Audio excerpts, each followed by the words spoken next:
Sir, Samalkha के एक dumping ground में एक औरत की लाश के टुकड़े मिले हैं। बड़ी मंजू की? जी sir. Sir, photo Manju Singh के लाश से मैच करता है।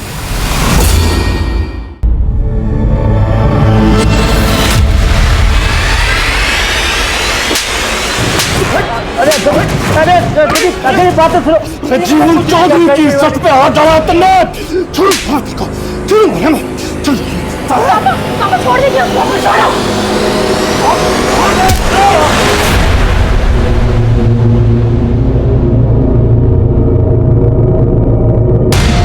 नमस्कार, आदाब। मैं आदिल खान क्राइम पेट्रोल दस्तक में आपका इस्तकबाल करता हूं।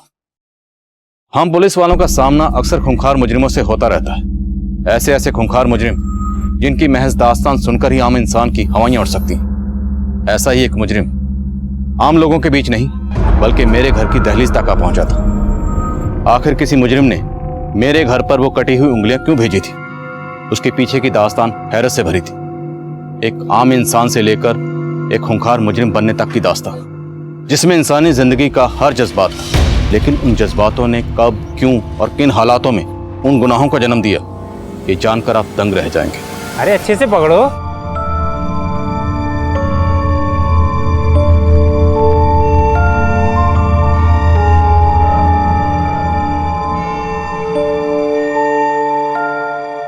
Bye bye.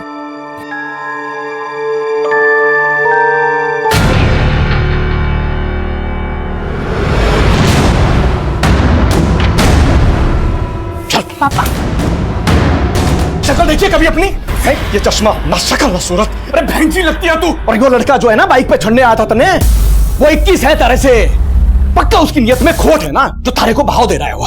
अरे दूर रहना उस बहरूपी से, बोल रहा हूँ तुझे मैं, दूर रहना उससे। कौन बहरूपिया? वही वो चिकना बाहर इसे छोड़ने आया था अभी बाइक पे। देख इसको घास दे रहा है, इसको जिसको शादी के लिए 12 लड़के ना बोल चुके हैं। इंसान की खूबसूरती सूरत से नहीं, सीरत में होती है। ऐसा मुझे जुगल ने कहा है। और आप लोग ये लोग ना समझने वाले। ये लोग चाहते ही नहीं है कि तुम्हारी शादी हो, क्योंकि अगर तुम ससुराल चली गई तो इन लोग को कमा के कौन देगा? बाणी बाणी, अपनी आकाशवाणी बंद कर, बोल रहा हूँ तने मैं। चुप। पापा,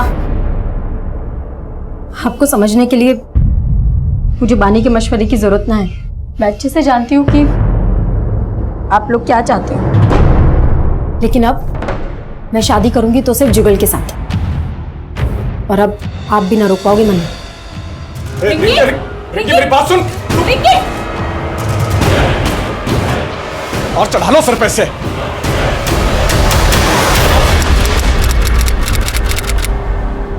छोले कुलचे, चलो छोले कुलचे।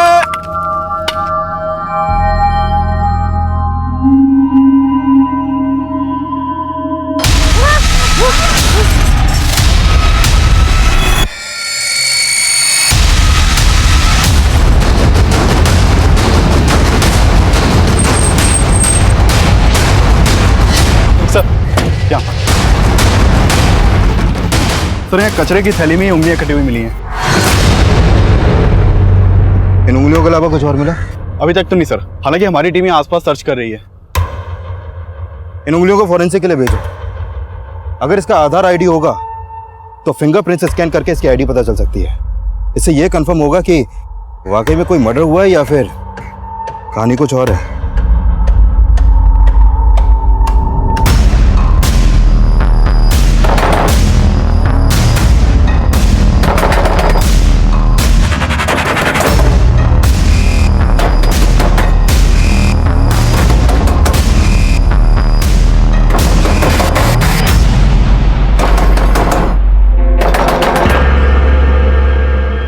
सर, उन कटी हुई उंगलियों से ये मंजू सिंह का आधार आईडी सामने आया है। हमें लग रहा है इसका मर्डर हुआ है।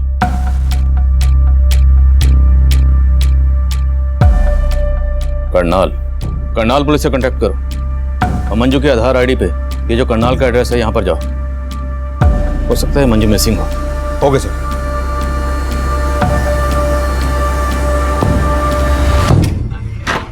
आप हैं अंकल जी? भूत नीचे, हमारे से रिश्ता जोड़ने की कोशिश मत कर। रिंकी का है? मना नहीं पता जी। हमारे माथे पे सी लिखा है क्या? पीछे हट जा। रिंकी अरे अंकल जी बात तो बताओ, रिंकी! वही रिंकी ना आया। रिंकी! अरे अंकल जी रिंकी नहीं आया। रिंकी! अरे अंकल जी, अरे कहाँ जा रहे आप? अंकल जी रिंकी नहीं आया। रिंकी! रिंकी नहीं आया अंकल जी। सर समालका के एक डंपिंग ग्राउंड में एक औरत की लाश के टुकड़े मिले हैं। बड़ी मंजू की? जी सर।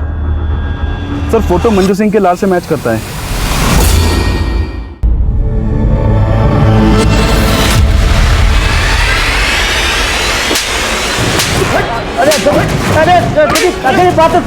जीवन चौधरी की इज्जत पे हाथ डाला तुमने।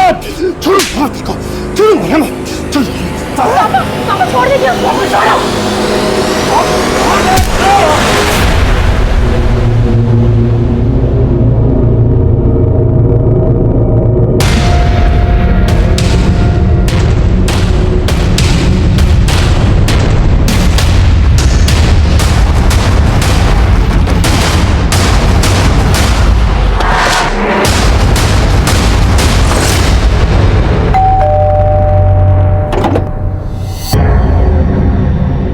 मंजू सिंह के बारे में आपसे कुछ बात करनी है। कहाँ है मंजू? सर मंजू यहाँ नहीं रहती। तो फिर कहाँ रहती? और आप क्या लगते हैं मंजू के? हम मंजू के माँ बाप हैं, लेकिन आप मंजू के बारे में पूछना क्या है?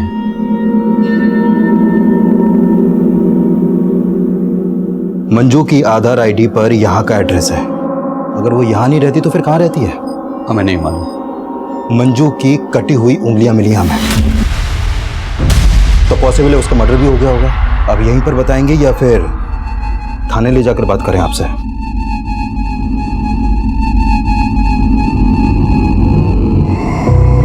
सर हम कुछ छिपा नहीं रहे। 2 साल से मैंने मंजू को नहीं देखा। तो फिर 2 साल से थी कहाँ वो? मंजू पानीपत के कॉलेज में पढ़ती थी। पानीपत के एक लड़के से उसकी दोस्ती हो गई। मने ये सब पसंद ना था साहब। आज से तेरा कॉलेज जाना बंद। आज के बाद दोबारा उस लड़के से मिलने की कोशिश की ना तो अच्छा ना होगा। लेकिन मंजू उस लड़के के लिए हमें 2 साल पहले छोड़कर भाग गई। कौन था वो लड़का? हम उसे नहीं जानते साहब, लेकिन उस लड़के ने मंजू को इतना बरकरार दिया था कि उसने अपने घर से अपनी माँ के गहने, जेवर, पैसे सब चुरा करके उस लड़के के साथ भाग गई और हमें फोन करके बताया कि पापा मुझे लगता था कि आप मुझे समझोगे, लेकिन अब मैंने शादी कर ली है। लेकिन उसके बाद उसका फोन कभी ऑन नहीं हुआ। वो हमको भूल गई थी तो हम भी उसे भूल गए। भूल गई या फिर 2 साल बाद उसे ढूंढ निकाला और उसे? ऐसा हमने कुछ नहीं किया सर। जरूर उस लड़के ने उसके साथ कुछ किया होगा।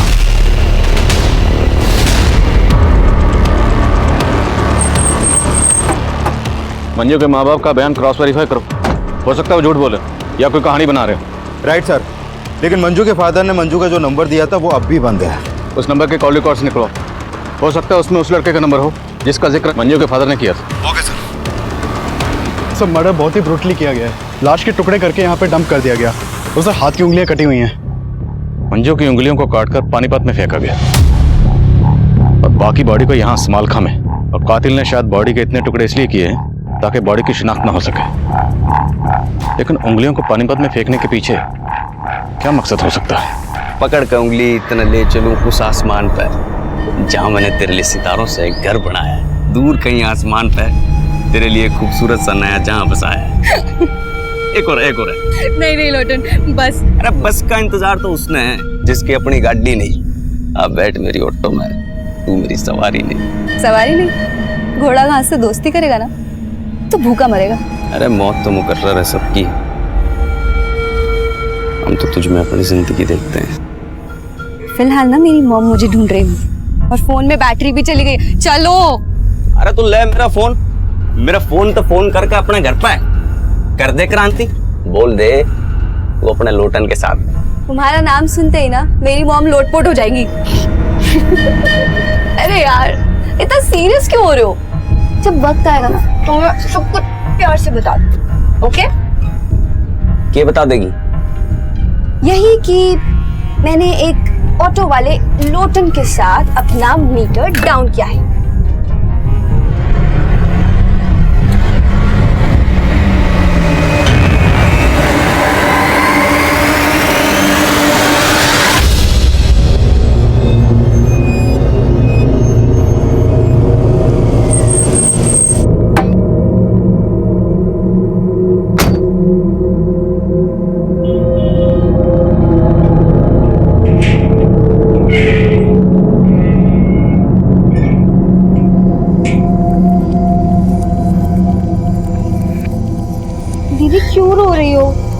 मैं हूं ना तुम्हारे साथ, सब ठीक हो जाएगा। ज्यादा अंगरक्षक बनने की कोशिश ना कर, और तू ये रोना धोना बंद कर ले। कल से नौकरी पे जाना है, और अगली बार से उस छोरे से मिलना नहीं है, वरना इस बार उसका सर फोड़ा, अगली बार थारा फोड़ूंगा। पापा ये आप क्या कर रहे हैं? मैं जुगल को अपना पति मान चुकी हूँ। अरे बावड़ी पूंछ, थारे को पेट से कर देगा वो और छोड़ देगा। अरे ऐसे छोरों का ईमान ना होता है कोई।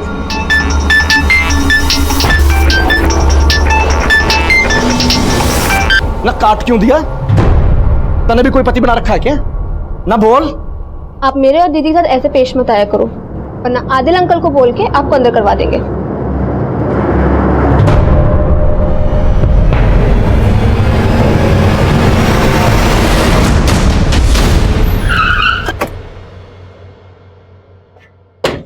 जैन सर। जय। सर, मंजू के फादर ने मंजू का जो मोबाइल नंबर दिया था वो 2 साल से बंद है, और मैंने चेक किया कि मंजू 2 साल से अपने फादर के यहाँ करनाल में भी नहीं देखी गई है। तो 2 साल से मंजू कहाँ थी? सर, मैंने मंजू के 2 साल पुराने कॉल रिकॉर्ड चेक किए। 2 साल पहले तक मंजू एक राजवीर सोलंकी नाम के लड़के को काफी कॉल करती थी। ये राजवीर पानीपत में मंजू के साथ उसी के कॉलेज में पढ़ता था। कॉलेज का कुश्ती पहलवान था सर वो। 121, 122, दबा के कर बेटा, दबा के पेल। 123, 124। बस बापू, तेल निकल गया। अरे तेरा तेल ना आशिकी ने निकाला बेटा। मैं तुझे नेशनल चैंपियन बनाना चाह रहा था, लेकिन तू औरतों के हुस्न का चैंपियन बन बैठा। चल कर। बापू और कितना खसेगा? गलती हो गई, माफ कर देना। अरे चल, बहाने मत बना। 127, 128। सुनिए जी, वो पुलिस आई है। क्या? राजवीर के लिए पूछ रहे हैं।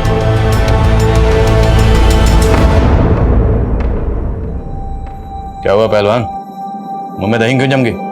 मंजू का नाम सुनते ही चुप क्यों हो गए? मैं किसी मंजू को नहीं जानता जी। अच्छा, ये है मंजू जो तुम्हारे साथ कॉलेज में पढ़ती थी। अब याद आया? यो मंजू जी? हाँ जी, याद आ गया। यो जी मेरे साथ कॉलेज में पढ़ा कर रही थी, मेरी दोस्त थी जनाब। बात क्या होगी? हमें मंजू की लाश मिली। अब नाटक बंद कर, ये बोल के मंजू के साथ तुम्हारा क्या रिश्ता था? जनाब मेरी दोस्त थी, 2 साल से तो देखा भी नहीं मैंने जी उसे। मंजू के फादर का कहना है कि 2 साल पहले उसने किसी लड़के के साथ भागकर शादी की थी, और तेरे कॉलेज के दोस्तों का कहना है कि तेरे से अच्छा मंजू का और कोई दोस्त नहीं था, है ना? साहब, आप कहना क्या चाहते हो? साफ साफ बोल दो ना। सोलंकी जी, साफ साफ ही बोल रहा हूँ। हमें शक है कि आपके लड़के ने 2 साल पहले मंजू नाम की लड़की से भागकर शादी की थी। लगता है किसी ने आपके कान भरे साहब। हमारा बेटा कुंवारा है। तो ये आपके बेटे से पूछ लेते। तो मंजू के सबसे अच्छे दोस्त थे, तो तुम्हें तो पता ही होगा कि 2 साल पहले मंजू ने किस लड़के के साथ भागकर शादी की थी। जनाब मालूम नहीं, मैं तो बोल रहा हूँ ना जी, मैंने 2 साल से मंजू को देखा भी नहीं है। सब पक्का ये बाप बेटे हमसे कुछ छिपा रहे हैं। मंजू की तस्वीर पड़ोसियों को दिखाओ, पता करो क्या पिछले 2 साल में किसने मंजू को यहाँ पर देखा था, और ये भी पता करो कि मंजू की जिंदगी में राजवीर के अलावा कोई और भी था। Okay sir.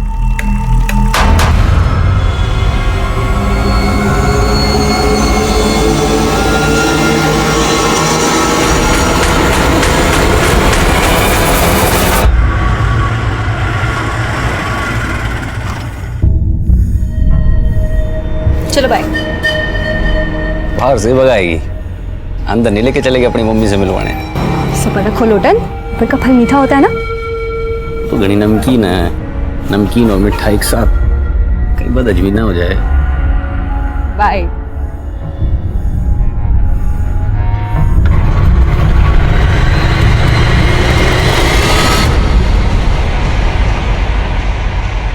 हेलो। ये क्या हुआ है? तो असल लग रही, सब तेरी वजह से हुआ है। मुझे नहीं खेलना तेरा शतरंज का खेल। प्यार करूँ तुझसे और इश्क लड़ाऊं तेरी बहन से। बंद करियो नाटक। खत्म ही करना था तो क्यों सड़ा मेरी बहन के साथ? तेरी बहन बैग गई थी, और इससे पहले मैं बैग जाता ना, तेरे पापा आ गए थे। और अपनी फैमिली को तू जेलस करने के लिए ना अपनी बहन की भावनाओं से खेल रही है। प्यार करने लगे सच में मुझसे वो। अरे तो तू भी करना, क्या प्रॉब्लम है? वैसे भी रिंकी दीदी तुझे बहुत खुश रखेगी। ये? मैं तुझसे प्यार करता हूँ। किसका फोन है? छोड़ तू। मुझे तेरे इरादे ठीक नहीं लग रहे। ये खिचड़ी पकड़ी? खिचड़ी ना टंगड़ी कबाब। तू टेंशन ना ले, तेरे जायके का पूरा ख्याल रखूंगी मैं, ठीक है?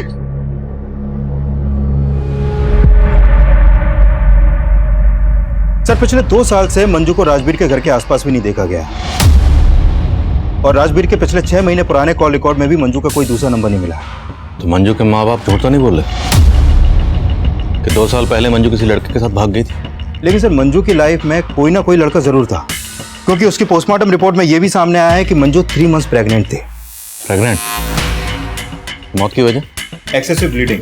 मंजू के दोनों हाथों की उंगलियां काटी गई, जिससे ज्यादा खून बहने की वजह से उसकी मौत हो गई, और मौत के बाद उसकी बॉडी के टुकड़े किए गए। और हाँ सर, मंजू के सर पर एक चोट का निशान भी है, और उसकी मौत 16 अप्रैल की रात को हुई थी। हमें मंजू की लाश 17 अप्रैल को मिली, प्रेग्नेंट। पति कौन है उसका? सर फिलहाल मुझे राजवीर के अलावा कोई नहीं दिख रहा। एक काम करें सर, उसका डीएनए मंजू के बच्चे के डीएनए से मैच करवा के देखें।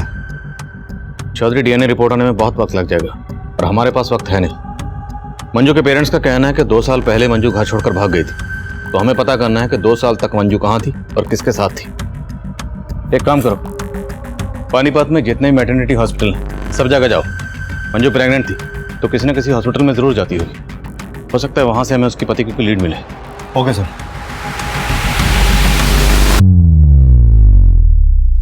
शुरुआत में कटी उंगली मिलने के बाद मेरे कलीग्स ने मर्डर की थ्योरी बनाई, पर मुझे लग रहा था कि शायद ये केस मर्डर का ना हो।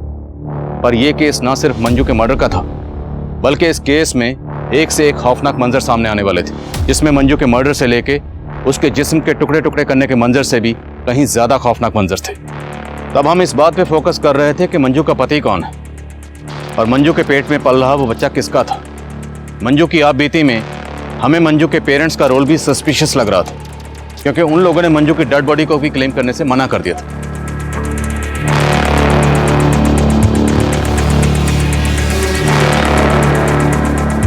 मंजू का मर्डर इतना ब्रूटल था कि मीडिया ने शुरुआत से ही हम पर प्रेशर सिचुएशन क्रिएट कर दी। उस वक्त हमारे पास मीडिया के सवालों के कोई जवाब नहीं थे, और ये सब बातें उस मुजरिम के हौसले बुलंद कर रही थी। एक गर्भवती महिला की हत्या करके उसके टुकड़े टुकड़े करके शहर में फेंक दिया जाता है, और पुलिस उस किलर के खिलाफ कोई भी सबूत नहीं जुटा पाती है। क्या ये पुलिस की नाकामी है या फिर उस अपराधी की जीत? पुलिस को गुमराह करने में सफल होता नजर आ रहा है। क्या पुलिस मंजू के उस कातिल तक पहुंच पाएगी या नहीं?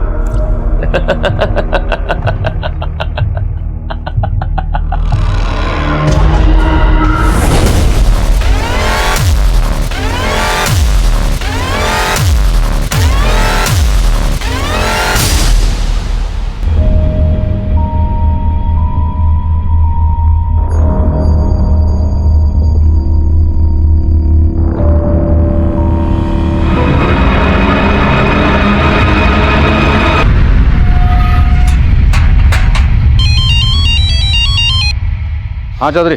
सर उस मैटरनिटी हॉस्पिटल का पता चल गया जहां पर मंजू अपना इलाज करवा रही थी। वहां से मंजू के पति के बारे में कुछ पता चला? सर मंजू के डॉक्टर ने बताया कि मंजू शादीशुदा थी। उस नंबर के कॉल रिकॉर्ड्स निकलो और उठाओ इस राजवीर को। Okay sir. मैं आपसे झूठ नहीं बोलना चाहता था, दरअसल मैं अपने बापू से डर गया था जी। तूने झूठ इसलिए बोला क्योंकि मंजू का मर्डर तूने किया? नहीं सर, मैंने मंजू का मर्डर नहीं किया सर।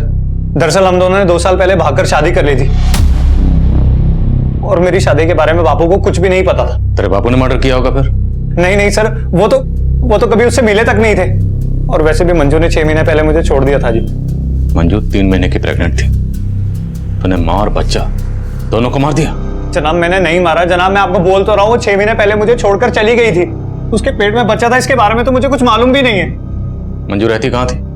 जनाब जब 2 साल पहले हमने भागकर शादी कर ली थी तो सलोनी में एक किराए पर घर लिया था। मैं अपनी शादी के बारे में अपने माँ बाप को कुछ नहीं बता पा रहा था, इसलिए वो अकेली रहती थी और मैं अक्सर उसके पास आया जाया करता था। हाय। क्या कहा था तुमने? मैंने क्या कहा था?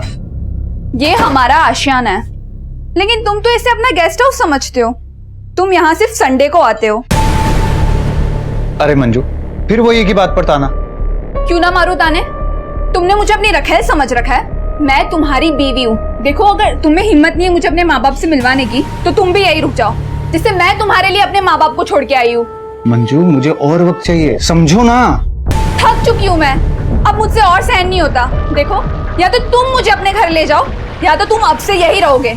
जनाब मंजू को समझाना मुश्किल होता जा रहा था, वो कुछ भी समझने को तैयार नहीं थी। मैं जब भी उससे मिलने जाता था तो हमारे बीच में आपस में झगड़ा हो जाता था, लेकिन मंजू भी कम नहीं थी सर। उसने मेरी एब्सेंस में एक लड़के के साथ दिल लगा लिया था। अच्छा,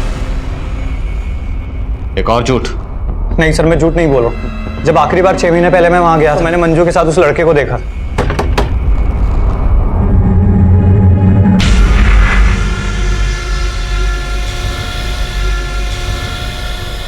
मंजू, कौन था ये लड़का?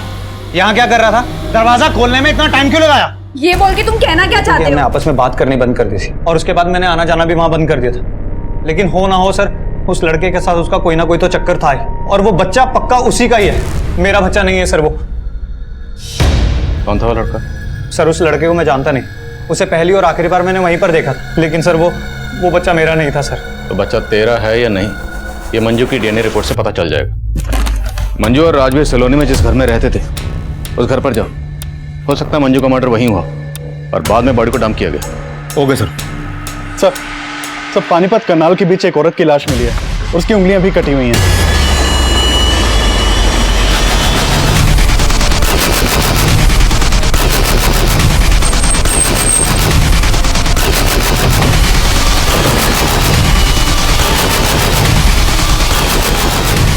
अरे पीछे निकालो जरा। मोहब्बत के हारे किला फतेह करने निकले, तेरे साथ नहीं तो तेरे बात सही, हम जीतने वालों को हराने निकले।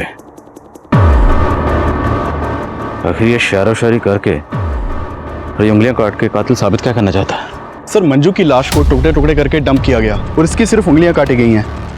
काफी हद तक मर्डर का मॉडस ऑपरेंडी सेम है। बॉडी की शिनाख्त करवा, हो सकता है इसका मंजू या उसके जान पहचान वालों से किसी को ताल्लुक हो। सर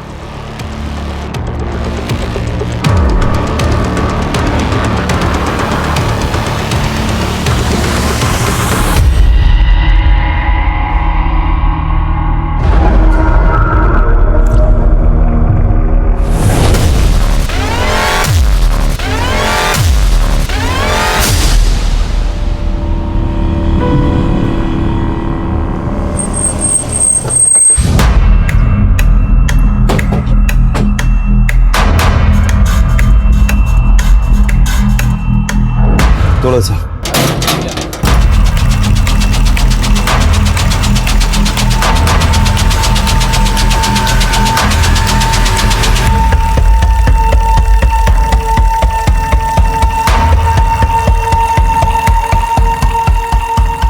सर मंजू के सलोनी वाले घर में ऐसे कोई साइन नहीं मिले जैसे लगे कि मर्डर यहाँ पर हुआ हो। करनाल और पानीपत के बीच हमें जिस औरत की लाश मिली है उस औरत की भी उंगलियां काटी गई। मैं तुम्हें उसकी तस्वीर भेज रहा हूँ, जरा पता करो क्या उस औरत का मंजू के घर पर आना जाना था? Okay sir. नहीं जनाब, मैं इस औरत को नहीं जानता और मुझे मालूम नहीं कि मंजू इस औरत को जानती होगी कि नहीं। इस औरत को मंजू के घर में कभी आते जाते तो नहीं देखा है। ये मंजू का हस्बैंड है जो दिल्ली में कहीं जॉब करता है और संडे संडे आता है, और अभी कुछ टाइम से वो यहाँ पे आना ही बंद कर दिया है। ऐसा तो नहीं लगता था, पर सर कुछ समय से एक आदमी का यहाँ पे काफी आना जाना हो रहा था। राजवीर भी वही कह रहा था जो पड़ोसन कह रही है कि मंजू का किसी के साथ अफेयर था। पड़ोसन और राजवीर से उस लड़के का स्केच बनवाओ और मंजू के करंट नंबर के कॉल रिकॉर्ड्स निकलो। हो सकता है उस लड़के के बारे में कुछ पता चले, और इस औरत की पहचान पता करो क्योंकि हो सकता है मंजू और इस औरत दोनों का कातिल एक ही हो। सर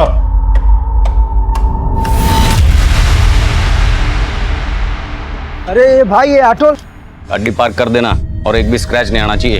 ए भाई, यहाँ मैं कार पार्क के लिए खड़ा हूँ, तुम्हारी उड़न खटोला के लिए नहीं। ओ भैंस की पूछ, रोमांस के मूड में हो, इसलिए प्यार से सुन। मैं तेरा कस्टमर हूँ और तू दरबान। बेगर्स कांट बी चूजर्स, समझा? नहीं समझा? अच्छे से गाड़ी पार्क करियो, एक भी स्क्रैच आ गया ना तो तेरी खाट खड़ी कर दूंगा।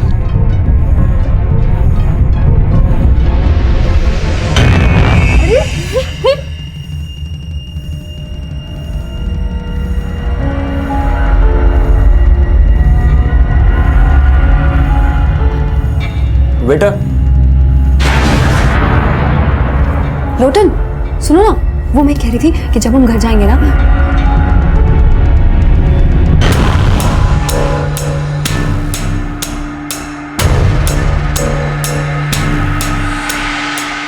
Excuse me, ma'am. What can I bring for you? 1 paneer chili and guava meri. And for you, sir? I mean, आप क्या लेंगे? I would like to have a crisp thin roll stuffed with mashed potatoes and peas, with a pinch of salt and turmeric, and yeah, garnish with curry leaves and serve it with a red lentil soup and a white sauce made of coconut. Please make it fast. Excuse me sir, क्या है ये? Red dosa ले आ। Okay sir, Rajveer और मंजू के पड़ोसन ने जो sketches बनवाए हैं वो दोनों स्केचेस एक ही आदमी के हैं। पता लगाओ कौन है ये। सर, चौधरी, ये भी चेक करो कि वो पड़ोसन कहीं राजवीर के कहने पर ये बयान तो नहीं दे रही। Okay sir.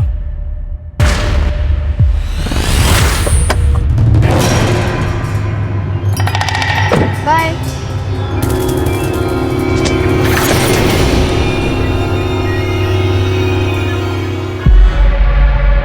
अच्छा, इस गाड़ी वाले के चक्कर में तुमने मेरा टक्का अपनी बहन से भिड़ा रखा है? अरे नहीं यार, कजिन है मेरा, यहाँ तक आ रहा था तो ड्रॉप कर दिया। बस अब मैं तेरे चक्कर में नहीं आने वाला। बता तेरी बहन क्या बोली कि मुझे सच में भगा के ले जा। अरे वाह, ये तो बहुत अच्छी बात है यार। प्रॉब्लम क्या है? ऐश करना। बहुत हुआ तेरा मजाक। तेरी बहन को ना मैं सच सच बता दूंगा कि मैं उससे नहीं तेरे से प्यार करता हूँ। प्यार प्यार प्यार यार, इंसानियत नाम की भी कोई चीज होती है। तो ये दिल विल का चक्कर छोड़ और मेरी बात मान। तेरी लाइफ सेट है, समझा? चल चल। सर, एक रोजी नाम की लड़की की मिसिंग कंप्लेंट दर्ज हुई थी संगमनगर थाने में। ये कंप्लेंट रोजी की मां ने दर्ज करवाई थी। सर, रोजी की फोटो उस औरत की फोटो से मैच करती है जिसकी हमें उंगली कटी लाश मिली थी।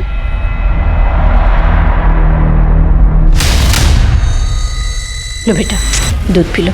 नानी, मम्मी कब आएंगी? आ जाएगी। लेकिन कब? उन्होंने मुझे बोला था फिल्म दिखाने लेके जाएंगी, लेकिन वो खुद इतने दिन से नहीं आई। बोलो ना नानी, मम्मी कब आएंगी? बेटा आ जाएगी।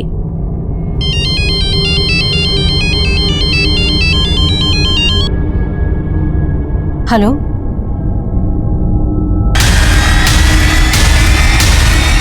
क्या?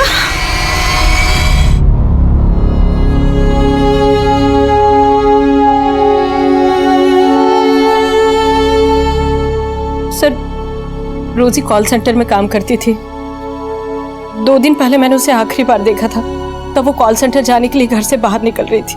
अच्छा माम, मैं चलती हूँ। बाय बच्चा। मम्मा, मैंने आपको बोला था ना मुझे कार्टून फिल्म देखने जाना है सिनेमा में। हाँ बेटा, चलेंगे पक्का। लेकिन कब मम्मा? बेटा नेक्स्ट संडे। अभी मुझे ऑफिस के लिए लेट हो रहा है और मेरे पीछे से नानी को परेशान मत करना। मेरा अच्छा बच्चा है ना। बाय बाय माँ।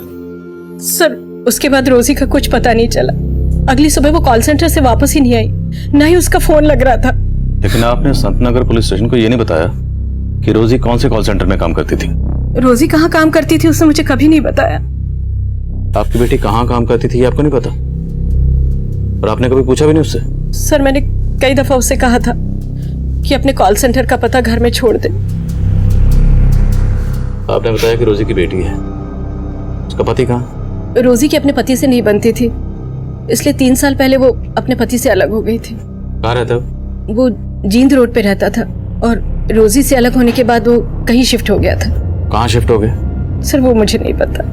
मैडम, आपको आपके दामाद का नाम तो पता होगा। उसका सुनील नाम है। किसी पे शक आपको? कौन आपकी बेटी के साथ ऐसा कर सकता है? नहीं सर, मुझे कुछ नहीं मालूम। कुछ दिन पहले मंजू नाम की एक लड़की का कत्ल हुआ। यह है मंजू। इसकी भी ठीक वैसी उंगलियां काटी गई जैसे आपकी बेटी रोजी की काटी गई। क्या आप इसे जानती हैं? हो सकता है ये आपकी बेटी रोजी को जानती हो, कभी आपके घर आई हो। नहीं सर, मुझे कुछ नहीं मालूम इसके बारे में। कुमार, पता लगाओ रोजी कौन से कॉल सेंटर में काम करती थी और उसके पति सुनील का भी पता लगाओ। सर,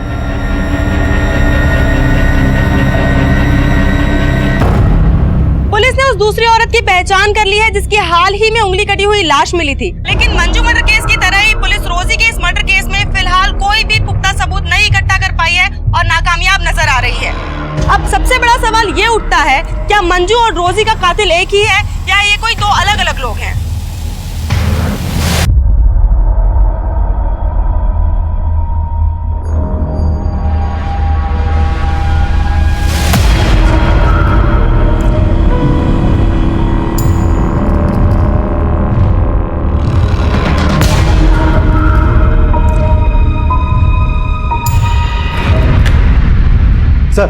मंजू के नए नंबर के कॉल रिकॉर्ड में एक नंबर मिला है जिसका फोटो उन स्केचेस से मैच करता है जो राजवीर और मंजू के पड़ोसन ने बनवाए थे।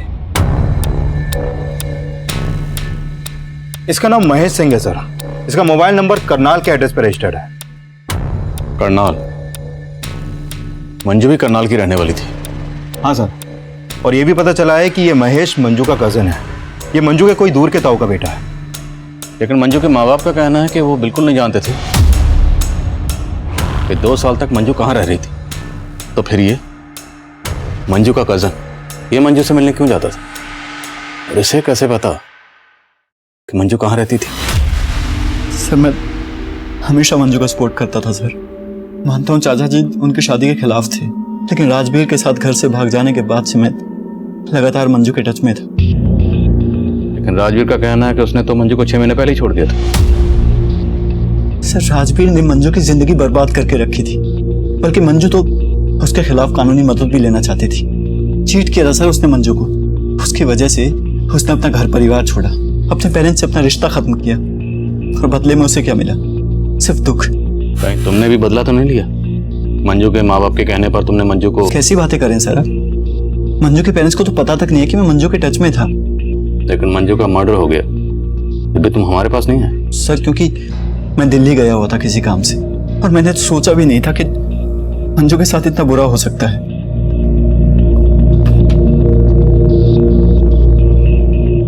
इसे जानते हो? नहीं सर, और वैसे भी मैं पानीपत में कम ही आता था। मंजू ने कभी तुम्हें कुछ ऐसा बताया कि तुम्हें अजीब लगा? सर मंजू ने राजवीर के अलावा कभी किसी की बुराई नहीं की। मुझे लग रहा है शायद राजवीर ने ये कांड किया है, क्योंकि मेरी नजर में वही एक ऐसा लड़का है जो किसी भी हद तक जा सकता है।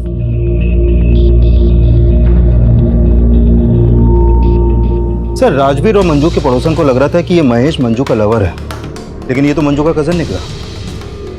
सर कहीं ये एंगल मंजू के पेरेंट्स से तो नहीं जुड़ा? शायद ऑनर किलिंग, क्योंकि वो लोग भी मंजू और राजवीर की शादी के खिलाफ थे।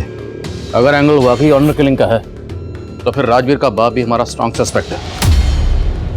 एक काम करो, इन सब के डीएनए मंजू के बच्चे के डीएनए से मैच करो। हम किसी का भरोसा नहीं कर सकते। Right sir.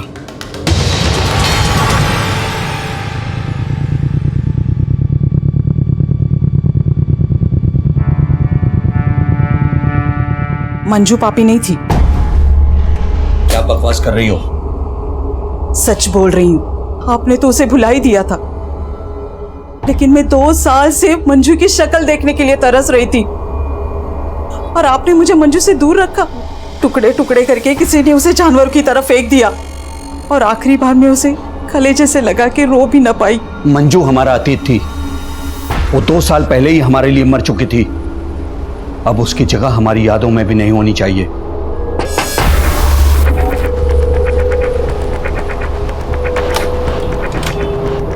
सिंह साहब, आपको हमारे साथ चलना है। चलना होगा? आपका डीएनए टेस्ट करवाना है।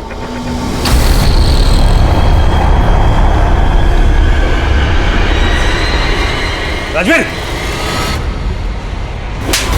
तेरी वजह से पूरी जात बिरादरी में कहीं मुंह दिखाने लायक नहीं छोड़ा तूने। वो पुलिस वाले सोच रहे तेरी लुगाई मंजू के पेट में मेरा बच्चा है। मेरा डीएनए करवा रहे हैं वो लोग, सब तेरी वजह से। मेरे को भी बहुत धोया बापू उन्होंने, और तू तो मुझसे बड़ा पहलवान है ना। उनके डंडों से तेरा तेल ना निकलने वाला। क्यों डर रहा है तू?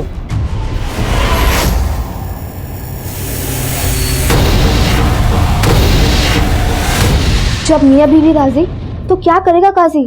दीदी मैं बोल रही हूँ, मान लो मेरी बात। भूल जाओ मम्मी पापा क्या कहेंगे और भाग जाओ जगल जीजा जी के साथ।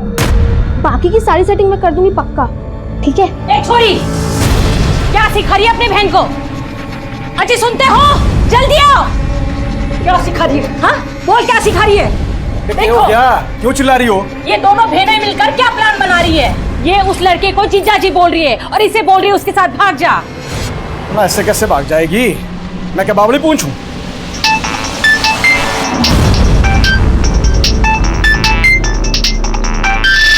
तने किसके फोन आते रहते हैं? हैं? ना बता दे, कहीं ऐसा ना रिंग से पहले थारी टांगे तोड़नी पड़े। कंजर खाना बना के रखा घर को।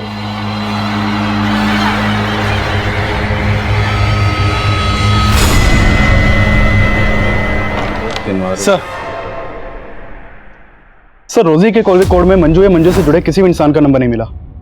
रोजी के बैकग्राउंड में कोई लवर? फिलहाल तो ऐसा कुछ सामने नहीं आया। सर रोजी के कॉल रिकॉर्ड में किसी कॉल सेंटर का नंबर भी नहीं मिला। पर रोजी की माँ का कहना है कि रोजी कॉल सेंटर में काम करती थी। सर मैंने रोजी की कॉल रिकॉर्ड अच्छे से स्टडी की है। अक्सर रात के वक्त रोजी का फोन रेड लाइट एरिया में एक्टिव रहता था। Red light area? तो मतलब रोजी, एक काम कर, जिन जिन रेड लाइट एरिया में रोजी का नंबर एक्टिव रहता था वहां पूछताछ कर। सर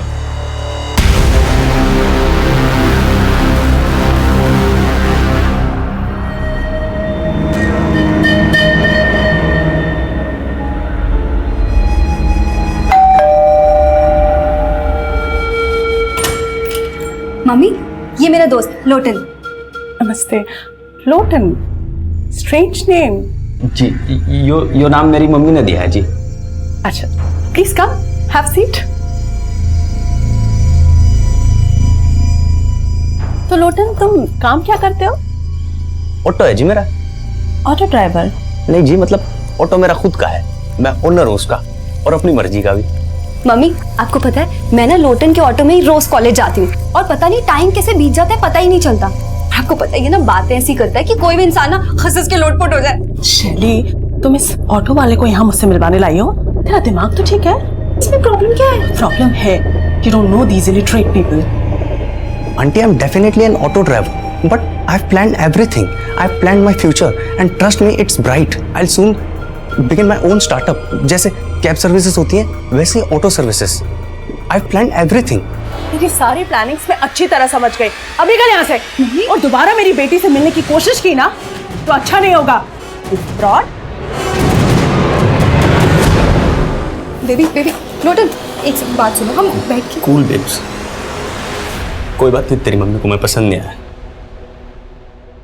मैं चाहता हूँ तेरी गली से तेरा नाम लेकर, और ये मोहब्बत है जो ना कभी मिटी थी और ना मिटेगी। शैली, तुझे इस ऑटो ड्राइवर के अलावा कोई लड़का पसंद नहीं आया? मॉम, मैं लोटन से प्यार करती हूँ। सर, ये कुलचे वाला है, ये बोल रहा है रोजी को जानते हैं। क्या जानते हो तुम रोजी के बारे में? साहब वो रोजी धंधा करती थी साहब, और वो और एक लड़का अक्सर मेरे यहाँ से छोले कुलचे खाते थे। कौन लड़का? और ये रोजी का क्या लगता है? तल्ला था साहब उसका, वो सोनू नाम था उसका। सोनू? कहाँ मिलेगा सोनू? ये जो रोजी का मर्डर हुआ है ना जब से साहब, वो यहाँ दिखाई नहीं, फिर कहाँ रहता है वो मुझे नहीं मालूम है। ये मेरे मोबाइल में साहब उसकी एक फोटो थी, ये है साहब।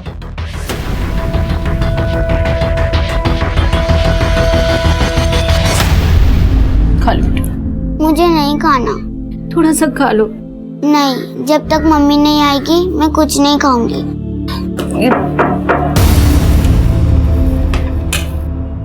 ये क्या बोल रहे हैं आप साहब? रोजी ऐसी लड़की नहीं थी। जरूर आपको कोई गलतफहमी हुई है। हमें कोई गलतफहमी नहीं हुई है। आपकी बेटी रोजी किसी कॉल सेंटर में काम नहीं करती थी, बल्कि वो एक प्रोस्टिट्यूट थी। और ये सोनू, ये उसके लिए ग्राहक लाता था।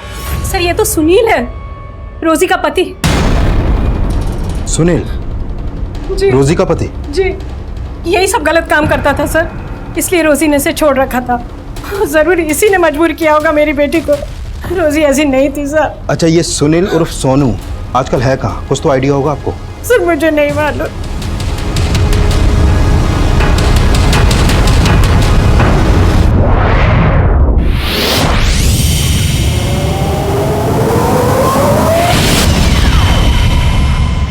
साहब, उस रोजी को ना ये धंधा अच्छा नहीं लगता था।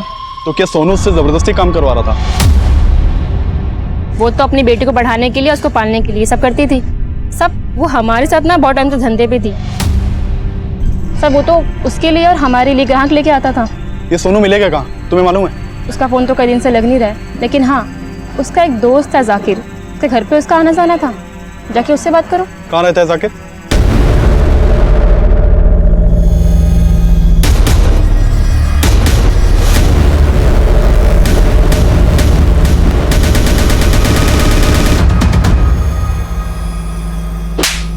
सर मैंने रोजी के साथ कुछ नहीं किया सर। तो फिर हमारी टीम को देखकर भाग क्यों रहा था? तो साहब मैं डर गया था, लेकिन फिर मेरे को रोजी के मर्डर का मालूम चला, तो इसलिए मुझे पता था कि आप लोग मेरे पीछे आएंगे, इसलिए मैंने अपना फोन भी बंद कर दिया सर। लेकिन सर मैंने रोजी के साथ कुछ नहीं किया, मेरा विश्वास। रोजी तेरी बीवी थी और तूने उसे मजबूर किया था इस धंधे में उतरने के लिए, है ना? नहीं साहब, रोजी जब तक मेरे साथ रहती थी तब तक मैंने उसे कोई धंधा वंदा नहीं करवाया था, लेकिन जब रोजी को पता चला कि मैं दल्लागिरी ये सब करता हूँ तो मुझे छोड़कर चली गई थी। लेकिन उसको कुछ दिन बाद आटे दाल का भाव पता चल गया था, और सर रोजी ये सब अपनी मर्जी से करती थी। मैंने रोजी के साथ कुछ नहीं किया। हाँ जरूर उसके कस्टमर ने रोजी के साथ कुछ किया होगा।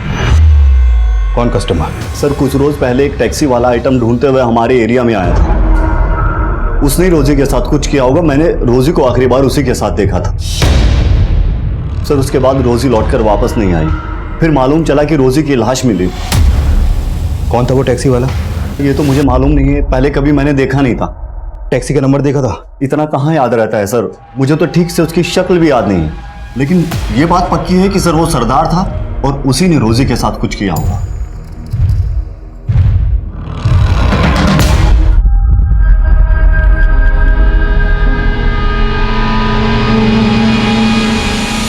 सर सोनू ने जिस एरिया में उस टैक्सी वाले को देखा था वहां पर कोई सीसीटीवी है ही नहीं। नहीं, ऐसा तो नहीं कि सोनू ने खुद ही किसी नफरत की वजह से अपनी बीवी का कत्ल किया फिर उसके पास वो शायरी छोड़ दी। लेकिन सर मैंने सोनू की हैंडराइटिंग भी शायरी की लिखावट से मैच करके देखी है, मैच ही नहीं हुई है। अगर सोनू सच बोला है तो पॉसिबल है कि मंजू ने उसी सरदार की टैक्सी हायर की हो जिसकी रोजी ने की थी, क्योंकि दोनों की मॉडस ऑपरेंडी सेम। सभी टैक्सी स्टैंड पर पता करो, एक सरदार टैक्सी वाले को ढूंढना मुश्किल नहीं होना चाहिए।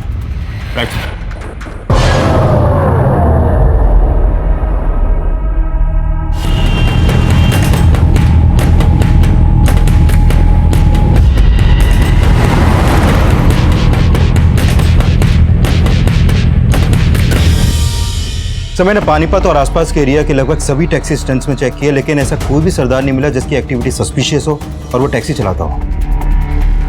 पॉसिबल है कि वो टैक्सी वाला सरदार हो ही नहीं, बल्कि किसी ने सरदार के गेटअप में पहले मंजू का और बाद में रोजी का मर्डर किया। सर हमें कुछ पता चला रिंकी का? नहीं कुछ पता चला, उधर क्या है सब जगह। कल 8 बजे। हाँ अरे चौधरी साहब कुछ परेशान लग रहा? नहीं आदिल साहब कुछ नहीं। पक्का ना? हाँ पहले कुछ बात हो तो बताइएगा।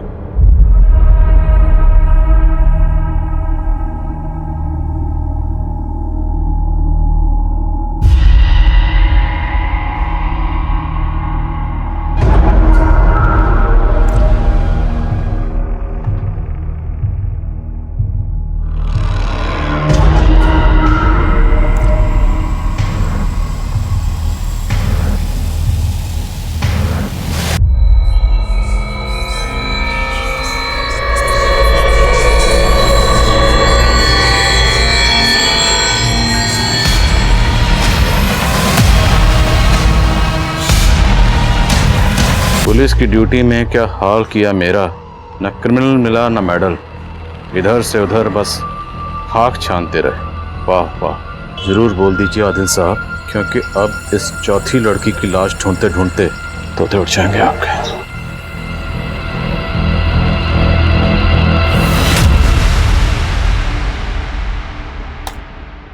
सर इस फुटेज में तो ये सरदार उस बॉक्स को रखता हुआ दिखाई दे रहा है, मतलब इसी सरदार ने वो कटी हुई उंगलियां आपके घर के गेट पे रखी। और सर रोजी के साथ जो टैक्सी ड्राइवर देखा गया था वो भी एक सरदार था। लेकिन चौधरी ये बंदा सरदार नहीं, नकली सरदार है। इसने भेष बदला हुआ है और ये जो भी है मुझे चैलेंज कर रहा है। हाँ कुमार। सर आपके नाम पे एक लेटर आया है और उसके ऊपर पोस्टमार्टम रिपोर्ट लिखा हुआ है।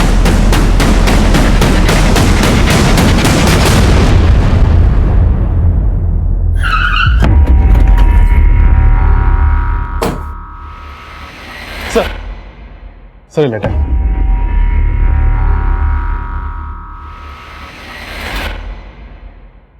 आदिल साहब ये उस चौथी लड़की की पोस्टमार्टम रिपोर्ट है जिसकी उंगलियां आपको आपके घर पे मिली होंगी। इस लड़के की मौत एक्सेसिव ब्लीडिंग की वजह से हुई। उसके बाद उसकी 10 की 10 उंगलियां काट दी गई। मौत 7 मई की रात को हुई और उसी रात आपके मोहल्ले की एक लड़की गायब हुई।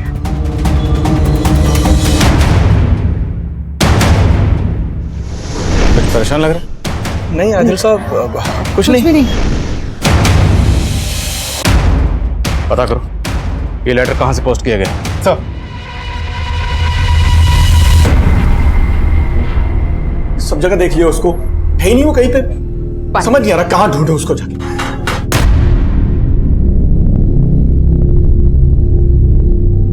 क्यों चौधरी साहब किसे ढूंढने की बात कर रहे हैं? सब ठीक तो?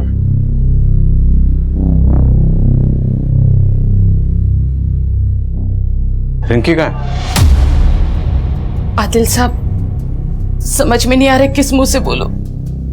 बोलिए क्या बात? रिंकी एक लड़के के साथ भाग गई। किस लड़के के साथ? जुगल के साथ। एक नंबर का लफंगा है। अब ना उसका फोन मिल रहा है और ना ही रिंकी का। कहाँ रहता है जुगल?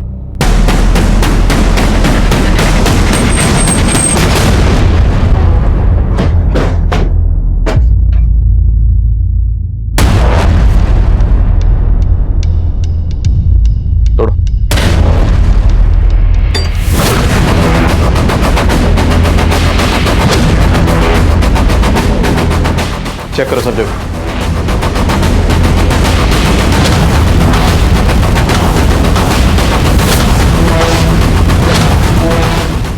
सर यहां तो कुछ भी सस्पिशियस नहीं मिला। चौधरी हो सकता है जो मुझे चैलेंज कर रहा है वो ये जुगल ही हो। रिंकी और जुगल दोनों के कॉल रिकॉर्ड्स अच्छे से स्कैन करो। Okay sir. हाँ कुमार। सर वो लेटर एक सरदार ने पोस्ट किया है।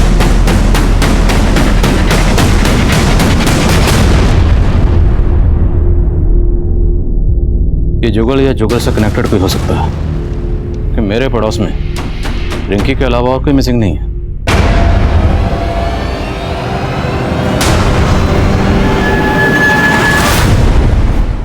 सर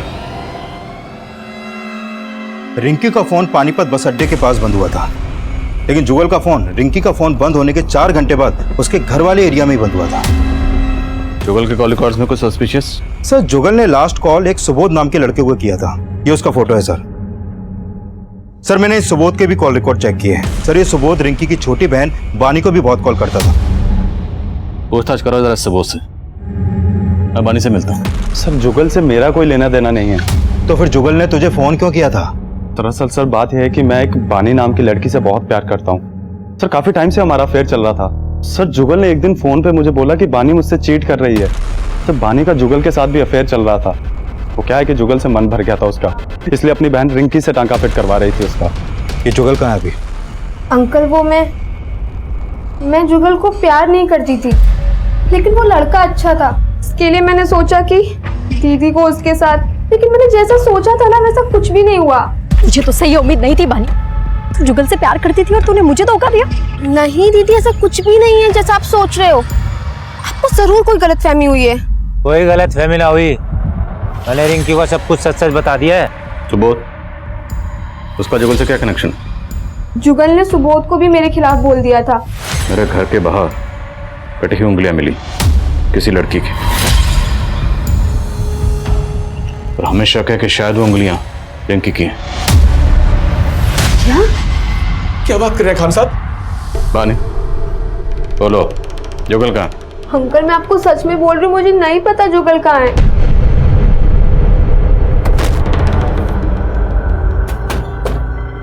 मुझे खत लिखने वाले का कहना है कि उसने मेरे पड़ोस की एक लड़की को मार डाला। हमें अभी तक किसी लड़की की लाश नहीं मिली। रिंकी गायब है जुगल के साथ। एक काम करो, बानी और सुबोध दोनों के फोन सर्विलेंस पे डालो। सर एक औरत आई है अपनी बेटी की मिसिंग कंप्लेंट लिखवाने। सर ये मेरी बेटी शैली है, कल रात से ही घर नहीं आई है और इसका फोन भी नहीं लग रहा है। सर मैं बहुत परेशान हूँ, आप प्लीज इसे जल्दी ढूंढिए, कहीं इसके साथ कुछ गलत ना हो जाए। आपको किसी पे शक है? हाँ सर, एक लोटन नाम का ऑटो ड्राइवर। शैली तो नादान है, वो कह रही थी कि वो लोटन से प्यार करती है, लेकिन मुझे शक है कि शैली के गायब होने में उस लोटन का ही हाथ। कहाँ रहता है लोटन?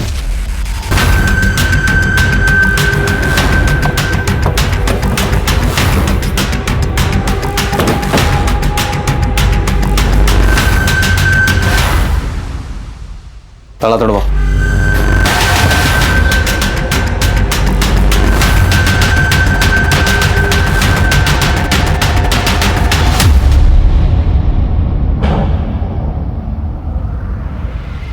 साहब ये देखिए।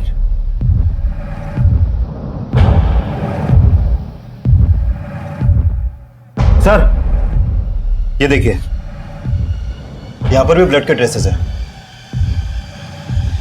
लेकिन सर ये ब्लड सूखा है, जबकि लोटन की बॉडी पर जो ब्लड है वो बिल्कुल फ्रेश है।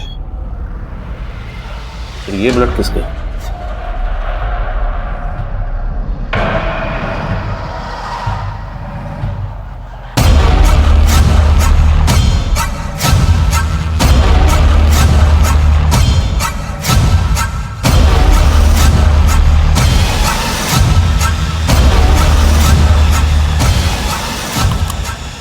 लोटन के पड़ोसियों से पता करो इसका किस किस से मिलना जुलना था और कहाँ कहाँ आना जाना था। Okay sir. हाँ बोलो कुमार। सर जिस एरिया में रिंकी का फोन बंद हुआ था उस एरिया में रिंकी की लाश भी मिली है।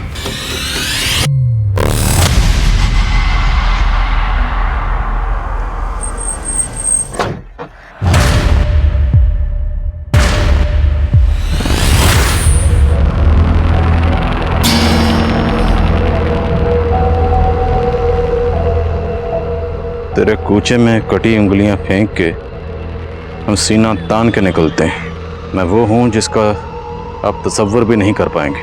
बहुत पापड़ बेलने पड़ेंगे आदिल साहब, मुझे नहीं, मच्छर पकड़ो।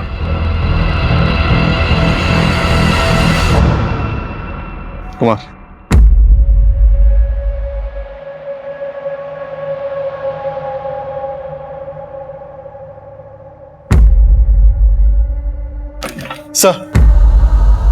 सर हमने जिन जिन सस्पेक्ट्स के डीएनए करवाए थे उनकी रिपोर्ट आ गई है। सर मंजू के बच्चे का डीएनए महेश के डीएनए से मैच करता है।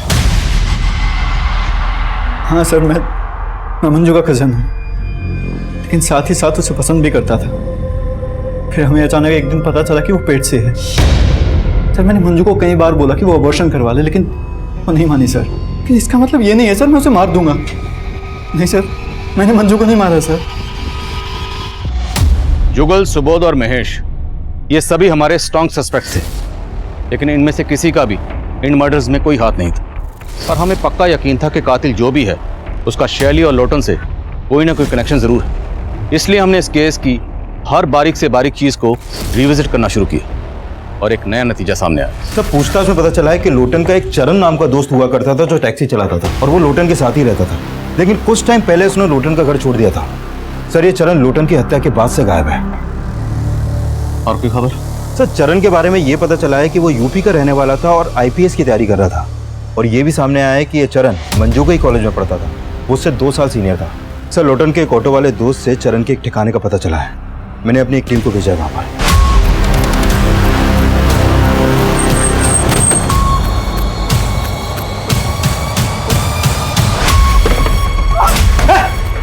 पकड़े से पकड़ो, लेके जाओ।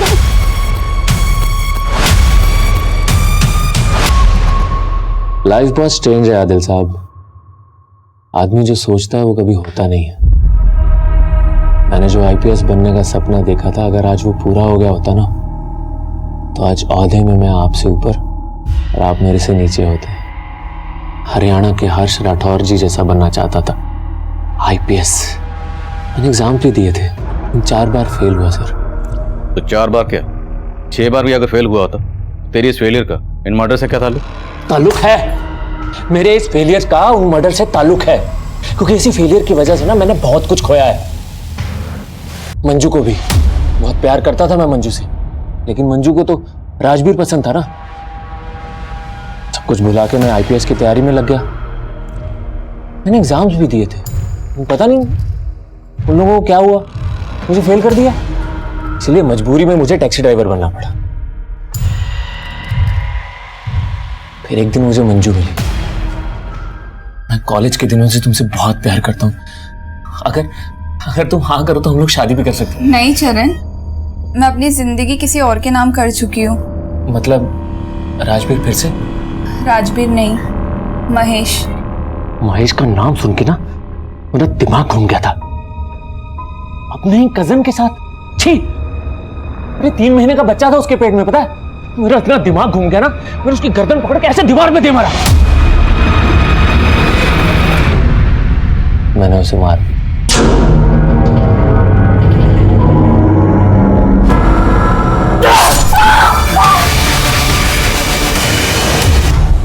आप लोग मंजू को पहचान ना सको इसलिए मैंने उसकी बॉडी के टुकड़े टुकड़े करके जंगल में फेंक दिया। मुझे लगा जब तक आप लोग उसकी बॉडी की शिनाख्त करोगे गायब हो जाऊं, लेकिन आप लोग तो मेरे तक पहुंच ही नहीं पाए।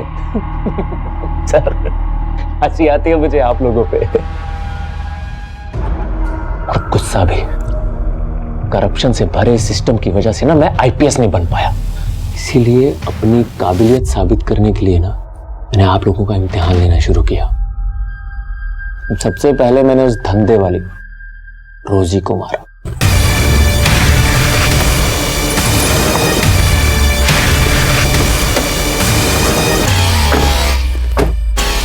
ये कहाँ लाए हो तुम मुझे? चल। तू लाश के पास गाजर खाकर क्यों फेंकता था? चैलेंज था सर। आप पुलिस वाले हैं तो थोड़ा चैलेंज तो बनता है ना, लेकिन आप तब भी नहीं पकड़ पाए। फिर मैंने आपको दूसरा चैलेंज दिया। रिंकी टैक्सी का वेट कर रही थी, मैंने उसे भी उठा लिया और ये क्या कर रहे हो? बड़ा मजा आ रहा था मुझे आप लोगों के दिमाग के साथ खेलने में, लेकिन साला दिल के चक्कर में हार गया। वो लोटन था ना, साला बार बार मुझे चिढ़ाता था शैली का नाम लेके। मैंने सोच लिया कि अगर मंजू नहीं मिली तो क्या हुआ, इसकी शैली को छीन लूंगा।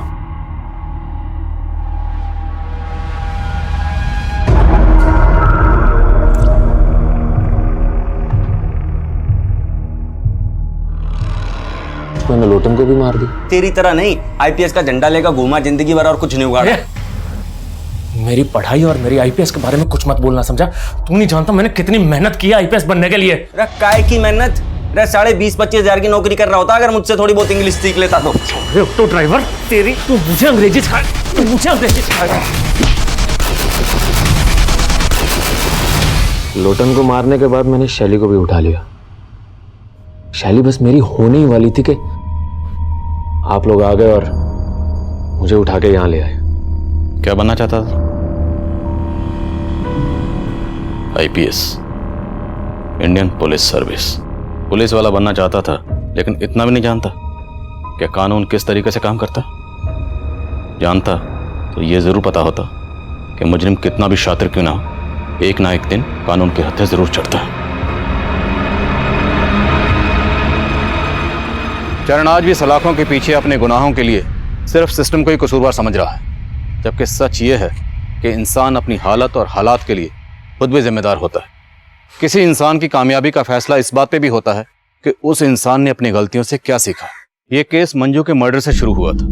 मंजू इस केस का एक ऐसा यादगार चेहरा था जिसकी जिंदगी में गुनाह हर मोड़ पर दस्तक दे रहा था। राजवीर को ठीक से समझे बिना मंजू ने अपने पेरेंट्स को छोड़ दिया, और राजवीर से धोखा खाने के बावजूद मंजू महेश की नीयत को नहीं समझ पाई, और चरण को अपना दोस्त मानकर उसने चरण के सामने अपने माजी के सारे पन्ने खोल दिए, जिसने चरण की नाकाम सोच में आग में घी डालने का काम किया। चरण ने अपने पागलपन में रोजी लोटन को सिर्फ इसलिए मार दिया क्योंकि वो मेरी काबिलियत का इम्तिहान लेना चाहता था। ऐसी सोच हमेशा इंसान की बर्बादी की वजह बनती है। कहते हैं जो इंसान अपनी हार कबूल करता है, अपनी गलतियों से सीखता है, कामयाबी एक ना एक दिन उसके कदम जरूर चूमती है। लेकिन जो इंसान अपनी हार कबूल नहीं करते, अपनी गलतियों से सीखते नहीं है, कहीं ना कहीं उनके कामयाबी होने की उम्मीद भी खत्म हो जाती है, और चरण इसकी जीतती जागती मिसाल है। अब मैं आदिल खान आपसे इजाजत लेता हूं। आपसे फिर मुलाकात होगी एक और नए केस के साथ। तब तक देखते रहिए क्राइम पेट्रोल दस्तक। मकसद बताना नहीं, बचाना है।